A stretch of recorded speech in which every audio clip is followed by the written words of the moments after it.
Thank you, Sir Ray. So we will be entertaining some questions. Meron po bang may question? You may raise your hand. Baka nasa wala ba sa chat? Check natin, sir. Ay, nadidinig ba ako? Yes, sir. Yes, sir. Ito, sir. Pasensya na kayo, ha? Ay, teka. Ngayon ko lang mababasa. May I request. Meron po. Pero hindi kayo mabibigyan ng token ko kung yun lang po. Meron pong tatlo doon. Baka kailangan gusto nyo. PDF. Meron po PDF tayo. Sinend ko na po sa secretariat. Pwede po kayo magtanong.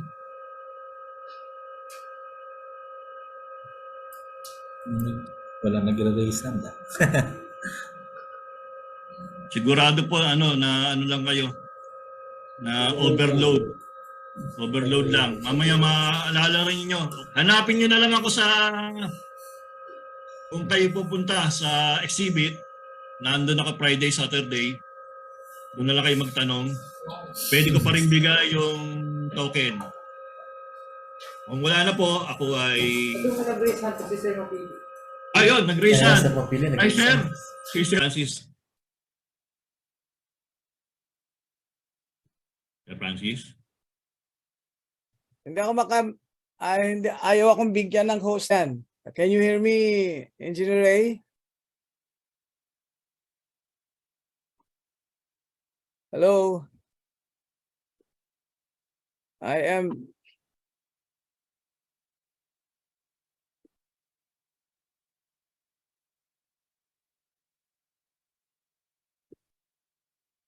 Yun, Good morning to everyone. Ayaw tayong bigyan ng ng audio ng host. Bawasan ko kaya yung CPD.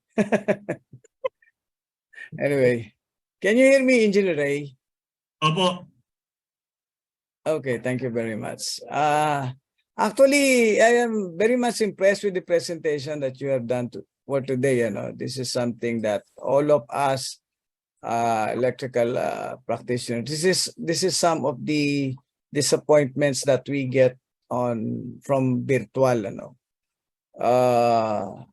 We don't get to interact better in a in-person meeting or in-person seminar such as this. And there are a lot of important topics that you have discussed, which will benefit all of our licensed electrical practitioners more, perhaps, especially those who wanted to grow more in the field of the electrical engineering practice. And nowadays, in terms of technologies that we have, power quality is very important as far as our industries are concerned. And this is not only in the Philippines, but as well as all over the world. And therefore, your topic, I would say, is very, very relevant as far as the licensed electrical practitioners are concerned. With the advent of the Republic Act 11285, which is the Energy Efficiency and Conservation Act, to which there are electrical engineers that can grow and develop into an energy auditor, an energy certified manager, and energy certified personnel. This power quality is very important. All right. Now, I would like to suggest only, Engineer Ray, that you come up with a module that will be good for 2 days. Yeah, I'm not kidding, because I can see your disappointment as far as trying to condense and to compress all those information in a period of 1 hour, 45 minutes. Well, that may not be sufficient to say that the outcomes of your report or your talk, your very good seminar, will be able to be learned by our constituents who are listening right now. And from there, it is very difficult to say also that they will become experts because of the limited time. But I will make sure, Engineer Ray, I will assist you and I will help you so that we can make this module or a program maybe 1 or 2 days seminar, so that you will have to include those things that you have not included. You are somehow parking or all the other important topics that you need to be discussed as far as power quality is concerned. Okay, so that's one. No? We'll work this out with IIEE. It will be very, very disappointing for me if this type of seminars and this type of information and exchange of information will not be given to all our constituents. And I congratulate you for that. We're coming up with a very good presentation. But I know that you are also disappointed as well, because you have been going very fast as far as power quality is concerned. You even delete a lot of the topics that will have to enhance the experience or the competency or skills of our practitioners. That's one. Second, and if you will have to come up with that, you will notice some of our constituents, even I myself, we're asking for your what do you call that, a manual or a quality manual, a quality standards that you have in Meralco. In fact, what I wanted to see right now is a quality standards that is to be developed by IIEE, a recommended guidelines on power quality standards, which will have to include all of your experience and all the other things that you have discussed, to include all the other experts in the industry, and then put it together, come up with a manual, not only Meralco's manual, but a manual that is intended for all the master electricians and for the REs who are listening and who are members of the Institute. This is a trend and technology that must be documented, and that must be put into some kind of a code. Since you mentioned the Philippine Distribution Code, we will have to put it in such a way that while we follow code, we're not only following Philippine Distribution Code, but we're following IEEE code and other codes in relation. Because you mentioned a lot of codes and other membership on that code, and therefore we should come up with such kind of manual already. And this is something that would benefit everybody, so that in any case they really wanted to come up, become an expert on power quality, which is the new trends and technologies right now as we speak, then that we would like to say, therefore, that we have contributed a lot. The outcomes of what we are doing right now is beneficial really to our constituents and to the industry, and eventually to the community and to the Filipino people. So let's work it out, Engineer Rodriguez. Maybe when we meet Wednesday or maybe within this week, okay? We'll sit down on this and then we'll come up with a manual that we will have to come up with a committee and then work this out, form a group, come up with a TW, do it, and then by next year we produce, okay, the manual. Thank you po. Okay, thank you. That's it. That's all I wanted to say. Thank you very much. Thank you, Sir Francis. Frustration ko sa virtual ay hindi ko nakukuha talaga yung reaction o question nung nung ating mga RMEs. Hindi katulad face to face, nadidinig ko agad yung kanilang tanong. Ngayon, may tanong na sila. Unahin ko po muna yung nakataas din ng kamay, JN Ahero. Ano po yung tanong? Yes, Sir Ray. Good morning po. Sabihin lang nyo tech support kung hanggang kailan ako pwedeng sumagot ah. Sige sir, we will entertain 3 questions po. So second question po si Sir JN. Okay. Sige po. Second question po ako, sir. Sige po. Sige, go po Sir JN. Sige po, sir. Sige po. Sir, hindi ko lang i-on yung video ko, sir, kasi mahina yung internet ko, sir. Okay Nasa lang. bundok kasi, sir. Pasensya na po. Sir, yung query ko lang po, speaking of which kanina po about power quality, tapos may slide po kayo, sir, na yung sinabi nyo po dito na Filipinos licensed electrical practitioners, you are our only hope. Dito po sa actually, sir, particularly sa taga Mindanao po ako, sir, pero currently nasa Visayas po.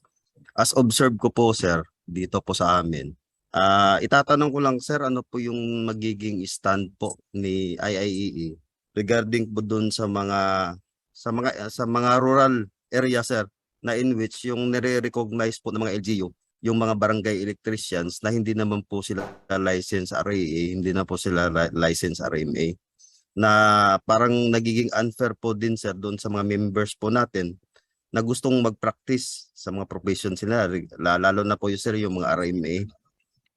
Yun lang po, sir. Sir Ray, thank you. Mukhang di atakin yung tanong, pero ang kaya kayo ini-emphasize yun na updated licensed electrical practitioner dahil nga world na tayo dapat world class. Yung ating mga ASEAN countries, Malaysia, Indonesia, Thailand, matindi na ang kanilang kaalaman at dapat ay sumasabay tayo. At saka isa sa mga pwedeng mag-attract ng investor ay yung ating mga licensed electrical practitioner na nandito. Kasi kaya nilang makipag-usap doon sa mga Korean, Taiwanese, Japanese na investor at mga technical nila para sagutin at ayusin. Kasi kung minsan nangyayari ay kailangan talagang bumili na yung customer ng mga equipment dahil hindi na kaya ng utility, ibaba pa yung kanilang mga voltage at may maapektuhan na ibang customer sa same line. So, hindi ko alam yung stand ng IIE. I cannot speak for the leadership.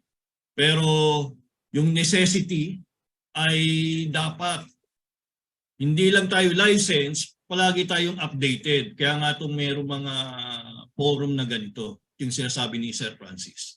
Yeah. Ray, allow me to provide you with a supplementary reply. The question is actually good for the panel. I think we have a panel discussion later on. Please, just wait for a while. At the middle of the day, after some of the other who will be presenting, there will be a panel discussion. Now, in any case, just not to disappoint you on what should be done, we have been hearing a lot of those reports already. Not only this year, but several years back already, that there are unlicensed practitioners who are doing a lot of jobs which is due for licensed electrical practitioners. You know, we are all one in this, in saying that we need to protect the profession. Okay, that's one. But please take note that regulation, number one, regulation is being done and being enforced not to protect only the profession, that's secondary in nature, but it needs to protect the public, the community. So bear that in mind so that every time you are confronted with such an experience, you tell your client, you tell the people that the very reason you are a licensed electrical practitioner, it's because you are protecting the public. The regulation of you being a license, its number one purpose is so that the public can be protected from electrical shock, from fires, and other safety hazards in relation to electricity. Why? Because number one, you should be an expert on that, or you are expected to be an expert on this. Number two, you are liable and accountable to anything that will happen. It's either you lose your license can be revoked because of malpractices, or you can go to jail, or you die, unfortunately, if you get electrocuted. You have accountability and liability as far as your license are concerned, as far as your practice of the profession is concerned. The other people whom you are reported does not have such kind of accountability and liability. So why am I saying this? When we talk of empowering our group or in making an enforcement, it should be coming from us. You, I mean. So that you bring this up, because right now we are trying to empower IIEE. IIEE is now being powered, so they can do inspection now in the utilities. We have a lot of our technical guys who are giving you their experiences via this seminars, forum, and the like. And so therefore, when we go now down to the battlefield itself, you yourself should be able to arm yourself with the right weapon and tools. That will have to include also explaining to the people the very importance of a regulation of being a licensed electrical practitioner. Explain it to them. And this is the only way you may be able to fight this kind of malpractices by those non-licensed. And at the end of it all, it would be the community, it would be the society who would say, no, I will not go for a non-license. It would not be the, we are only some kind of advocating this and telling information that you are supposed to get licensed electrical practitioner.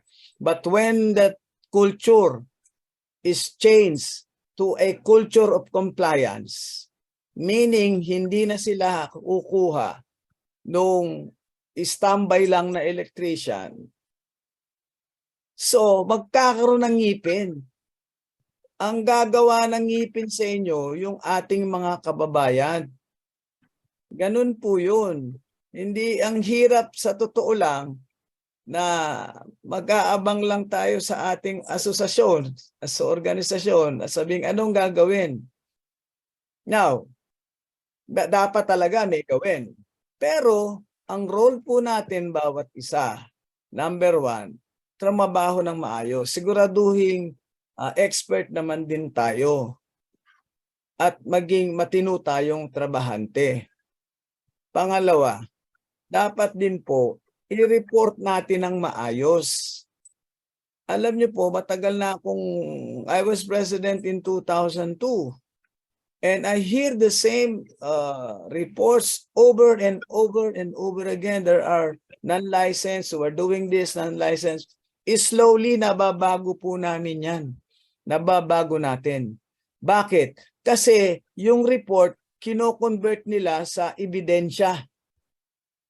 Kasi po, pag yung report nyo na yan, na sinasabi nyo may nagtatrabaho na hindi naman lisensyado, hindi natin mabibigyan ng ebidensya yung sinasabi natin. Ang bagong trend po dyan, ang tawag dyan, marites. Lalabas yan, marites lang. Hearsay. Maski iakyat natin yan sa husgado, sasabihin lang sa'yo ng judge, iho, nasa na ba yung ebidensya mo? So, having said that, as members of a chapter, you bring this up to that chapter. Chapter will have to report this to the national, and the national will have this report to us. marami na po kaming tinanggalan ng lisensya for your information. Yung nakakarating sa amin na may ebidensya. Kaya lang po, pagka ni-report nyo lang dito sa forum at hindi natin siya kinonvert doon sa aksyon, ang lalabas, ang ending po niyan, marites lang. Hindi ba? Sana convert natin sa tunay na buhay at magtulungan tayo, and I can assure you, pag umakyat sa amin yan, kakasuhan namin. Salamat po. Thank you, Sir Francis. Thank you, Mr. Sherman. In the interest of time, siguro sir, yan na yung last na question, sir. So we can proceed with the next speaker. So we will now present the certificate of citation. So yung may mga question, I think si Sir Ray naman can entertain that in the chat. Okay ng copy ako. Kinukuha ko yung pangalan. Yes, sir. Thank you, sir.